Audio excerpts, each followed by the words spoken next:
konkretno na avstrijskem in nemškem trgu je sistem priporočil toliko močen, recimo v Sloveniji redkeje slišim, da je nekdo toliko zadovoljen, da bo poklical nekega znanca v drugo podjetje in rekel, jaz sem bil pa res zadovoljen z Lotriči, da jih probe. Tako da to me na teh dveh trgih res preseneča. Ja.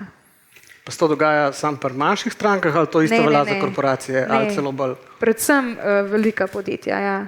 Ker vejo, da imajo na tem področju težave, izzive in potem, ko najdejo nekaj dobrega, kar zagrabijo. A pa pol sejmov se udeležujete tako specifičnih za meroslovje ali to domenskih za farmacijo, avtomobilizem, kje so bolj učinkoviti? Bolj to, ja. Imamo oboje, imamo tudi namenske sejme, ampak tudi tako za področje, recimo avtomobilske industrije, farmacije. Je pa tudi jaz bom rekla, da smo število sejmov močno zmanjšali, pa takrat, ko gremo raj stvari dobro speljamo, tako, malo širše in boljše. Se pravi, tudi lide, ki jih dobite, pa je res obdelate, tako. Da nimate nekih izgubljenih priložnosti. Ja.